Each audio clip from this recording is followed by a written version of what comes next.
ओम अज्ञानतिमिरन्धस्य ज्ञानाञ्जनशलाखया चक्षुरुन्मिलितं येन तस्मै श्रीगुरुवे नमः।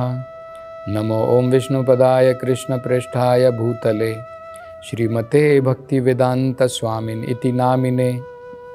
नमस्ते सरस्वती देवे गौरवाणी प्रचारिणे निर्विशेष शून्यवादी पाश्चात्य देशतारिणे। जय श्री कृष्ण चैतन्य प्रभु नित्यानंद श्री अद्वैत गदाधर श्रीवासदि गौर भक्तवृंद। हरे कृष्णा कृष्ण कृष्णा हरे हरे, हरे राम राम राम हरे हरे। हरे कृष्ण। तो पिछली कथा में हम चर्चा कर रहे थे दो प्रकार के मार्गों के द्वारा जिसके द्वारा भगवान की उपासना की जाती है। प्रारंभ भगवान का जो मार्ग होता है उसे विधि मार्ग कहते हैं।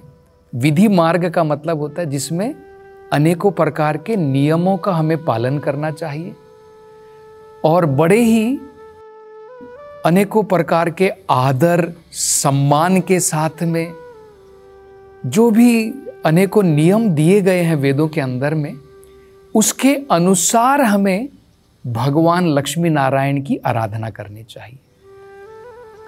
तो ये प्रसंग जब उठा था कि क्यों सबसे पहले भगवान शिव जो हैं, भगवान का आदि रूप तो कृष्ण का रूप है, लेकिन यहाँ पर शिवजी जो हैं अभिलाषा कर रहे हैं कि वो पहले भगवान के दर्शन करना चाहते हैं उनके चतुर्भुज के रूप में। तो चतुर्भुज के रूप में हमें पता है कि भगवान जो है उन्होंने उनकी चार भुजाएं हैं जिनमें उन्होंने शंख चक्र गदा पद्मा धारण किया हुआ है। और ये भी हमें पता है कि जो शंख होता है वो भक्तों के लिए उनको आशीर्वाद प्रदान करने के लिए है। इसी प्रकार से जो भगवान का कमल का फूल है, पद्मा जिसे कहते हैं, वो भी भक्तों के लिए आशीर्वाद प्रदान करने के लिए है। लेकिन जो चक्र होता है और जो गदा है वो दानवों के लिए है। तो ये जो भगवान का नारायण का रूप है, दोनों भी भगवान जब अपने भक्तों के ऊपर दया करते हैं, आशीर्वाद प्रदान करते हैं, या फिर चक्र और गदा के द्वारा जब असुरों का विनाश करते हैं, वो भी जो है उनके लिए उपयुक्त है। क्योंकि जिन राक्षसों को भगवान अपने द्वारा मारते हैं, अपने सुदर्शन चक्र के द्वारा या अपनी गदा के द्वारा, उनको भी संसार से मुक्ति की प्राप्ति हो जाती है। दोनों में अंतर जरूर होता है। भक्तों की मुक्ति अलग होती है, इन असुरों की मुक्ति अलग होती है। दोनों बराबर नहीं है। एक व्यक्ति जो भगवान से ईर्ष्या कर रहा है, जो भगवान से घृणा करता है, जैसे कंस था, वो भी भगवान के बारे में सोच रहा है लेकिन शत्रुता के साथ में सोच रहा है। उसकी गति अलग होगी, उसको भी मुक्ति मिलती है, लेकिन उसकी मुक्ति क्या होती है? उसकी मुक्ति को कहा जाता है सायुज्य मुक्ति। वो भगवान की जो ब्रह्म ज्योति होती है उसमें जाकर के लीन हो जाता है। लेकिन भक्तों की मुक्ति अलग होती है। भगवान का भक्त जो है वो वैकुंठ लोक में जाता है, वो गोलोक का वृंदावन धाम में जाता है, जहां पर जा करके प्रेम युक्त भक्ति भगवान की करता है। तो दोनों में अंतर तो जरूर होता है। तो भगवान की जो आराधना प्रारंभ होती है, हमें डायरेक्टली जो है, यहां तक कि जब मंदिर में, ये हमें समझना है, मंदिर में आचार्यों ने जब राधा कृष्ण की विग्रह भी स्थापित की है, तब भी शुरुआत में जब हम कनिष्ठ अधिकारी हैं, जब हमने भक्ति में प्रगति नहीं की है, तो राधा कृष्ण भी हमारी सेवा लक्ष्मी नारायण के रूप में ग्रहण करते हैं। क्योंकि हमारा उस समय अधिकार नहीं है राधा कृष्ण की सेवा करने का। राधा कृष्ण की सेवा तभी की जा सकती है जब हम भक्ति में प्रगति कर चुके हैं और राग मार्ग तक आ चुके हैं। राग मार्ग का मतलब होता है जब अनेकों प्रकार के विधि विधान हमें जो है पालन करने की आवश्यकता नहीं पड़ती है, हम स्पॉन्टेनियसली स्वाभाविक तरीके से भगवान की तरफ आकर्षित होते हैं। तो अभी जो है विधि भक्ति, बाद में राग भक्ति। तो राग भक्ति की नकल नहीं करनी चाहिए। हमें नहीं सोचना चाहिए कि नहीं मैं वृंदावन वासियों की भांति। वृंदावन वासी, व्रजवासी का मतलब ये नहीं कि जो आजकल हम लोग सोचते हैं, जो व्रज में जाकर के भी शरीर से रहता है लेकिन मन जो है उसका दुष्ट है। जैसे उदाहरण के तौर पर कंस भी व्रजवासी था, लेकिन उस प्रकार का व्रजवासी नहीं। व्रजवासी का मतलब है जिसका शरीर, जिसकी चेतना, जिसकी आत्मा, जिसका मन, सब कुछ जो भगवान में लगा हुआ है, वो व्रजवासी होता है। तो जब तक हम गोपियों की भांति, गोपाओं की भांति, जो व्रज के जो वासी थे जब भगवान के समय में, जब तक हम उस स्तर पर नहीं आ जाते हैं, तब तक हम जो है राधा कृष्ण की लीलाओं में प्रवेश नहीं पा सकते हैं। तब तक हमारी आराधना राधा कृष्ण भी जो है लक्ष्मी नारायण के रूप में ही ग्रहण करते हैं। तो इसलिए हम देखते हैं कि आप अगर कृष्ण भावनामृत के मंदिरों में जाएंगे तो भगवान की, राधा कृष्ण की उपासना चल रही है, लेकिन उनकी उपासना बिल्कुल विधि विधानों के अनुसार चल रही है। जो रूल्स एंड रेगुलेशन पंचरात्रिक विधि में दिए हैं उसके अनुसार हम उनकी आराधना करते हैं। क्योंकि हम जो है इतने पाखंडी नहीं हैं, हम ऐसा सोचे कि नहीं हम उन महान गोपियों की भांति है, हम उन महान ब्रजवासियों की भांति हैं, जैसे नंद महाराज थे, यशोदा माई थी, कि हमें विधि विधान पालन करने की कोई ज़रूरत नहीं है। तो ये बड़ा महत्वपूर्ण है। ठीक इसी प्रकार से हमें ये भी समझना है, जब भागवत की पढ़ाई की जाती है, जब हम भागवत समझना चाहते हैं, तो भागवत भी हमें इसी प्रकार से प्रारंभ से पढ़ना चाहिए। अगर हम प्रारंभ से, पहले स्कंद से पढ़ेंगे तो भगवान कौन है? भगवान क्या साधारण व्यक्ति है? भगवान क्या साधारण व्यक्ति है? अगर हम सही प्रकार से शुरू से नहीं पढ़ेंगे और केवल हम लोग जो है, जो दशम स्कंद में भगवान की गोपनीय लीलाएं दी गई हैं, गोपियों के साथ में भगवान ने अपना रास नृत्य जो है रचाया वृंदावन में, भगवान ने गोपियों के वस्त्रों का हरण किया, अगर हम केवल उसको मात्र पढ़ना चाहते हैं तो बड़ी भूल है, हम अपराध करेंगे। जब तक हमें भगवान की पोजीशन, भगवान कौन है, भगवान का स्थान क्या है, जब तक हमें समझ में नहीं आएगा तो हम क्या सोचेंगे? हम ये सोचेंगे कि भगवान भी हमारी तरह एक आम व्यक्ति है। अगर भगवान की हजारों जो है गोपिकाएं थी, हम लोग ऐसा विचार करेंगे। अगर मेरी भी अगर 10-15 गर्लफ्रेंड हो जाती है तो क्या प्रॉब्लम है? तो इस प्रकार से नहीं है। पहले हमें भगवान के स्थान को समझना है।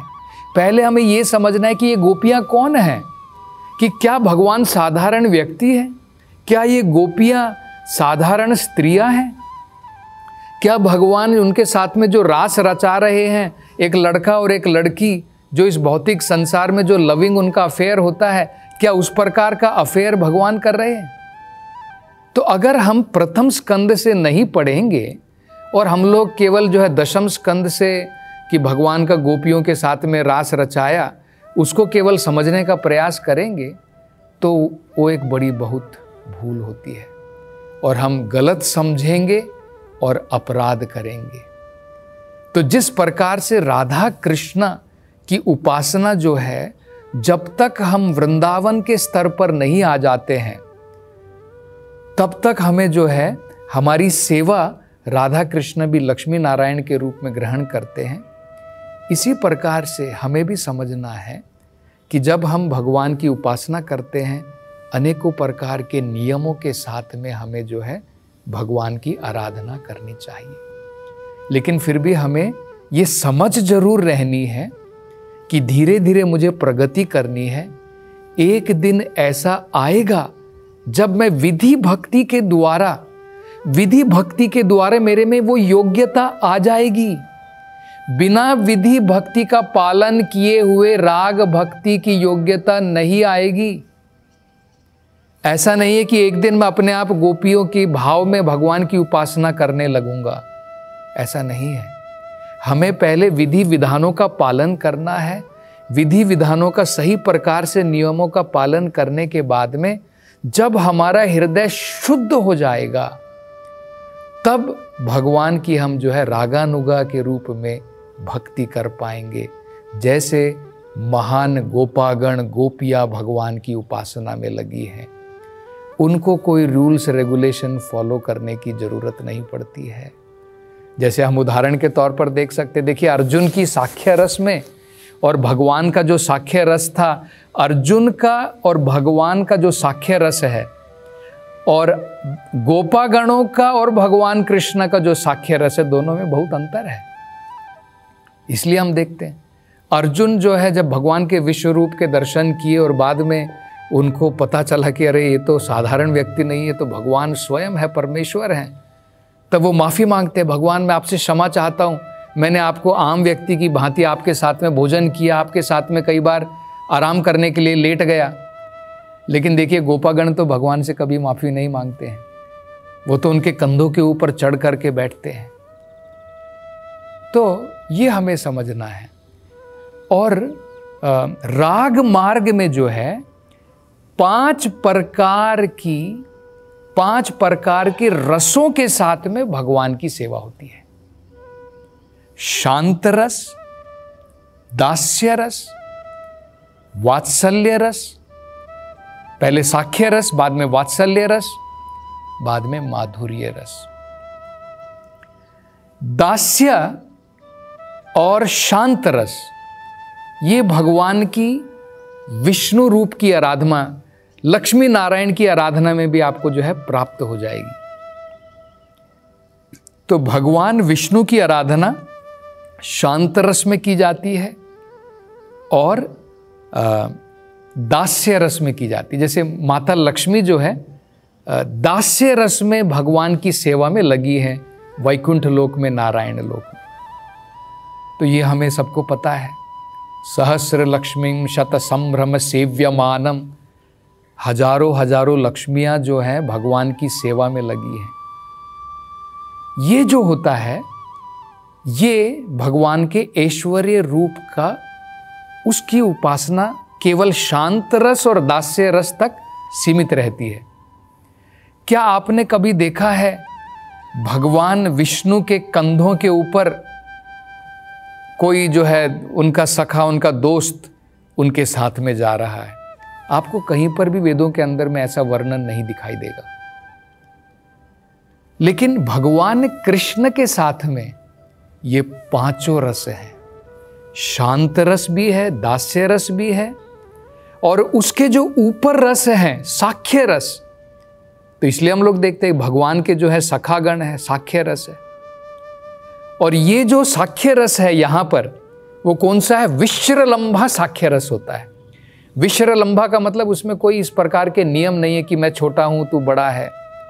क्योंकि कई बार फ्रेंडशिप ऐसे भी हो सकते कि अरे भाई तू तो बहुत ऐश्वर्यवान है, मैं तो बहुत गरीब हूं, और मैं केवल जो हूं अपने दोस्त को केवल बड़े आदर सम्मान के साथ में मात्र देखता हूं। तो वो असली दोस्ती नहीं आती है।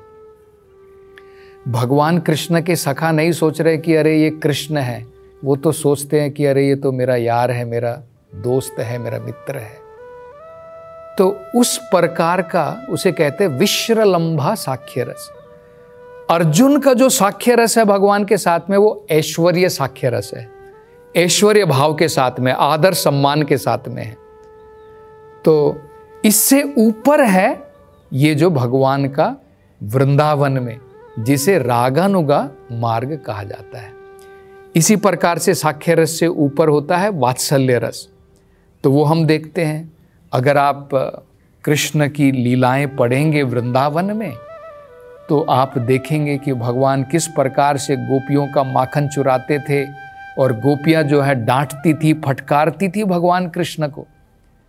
तो ये जो रस होता है, ये जो संबंध है भगवान का गोपिकाओं के साथ में, अपने ग्वाल बालों के साथ में, नंद महाराज के साथ में, यशोदा माई के साथ में, ये जो रस है, ये जो है रागानुगा मार्ग का रस है।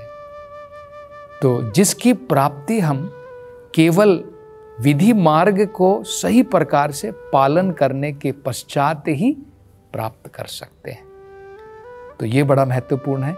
इसलिए हम यहाँ पर देख रहे हैं कि भगवान शिव जो हैं, सबसे पहले भगवान की ऐश्वर्य भाव की उस भावना के साथ में उनकी उपासना कर रहे हैं। और आगे वो जो है भगवान की क्या प्रार्थना करते हैं, उनके सुंदर रूप का क्या वर्णन करते हैं, इसकी चर्चा हम अगली कथा में करेंगे। हरे कृष्णा।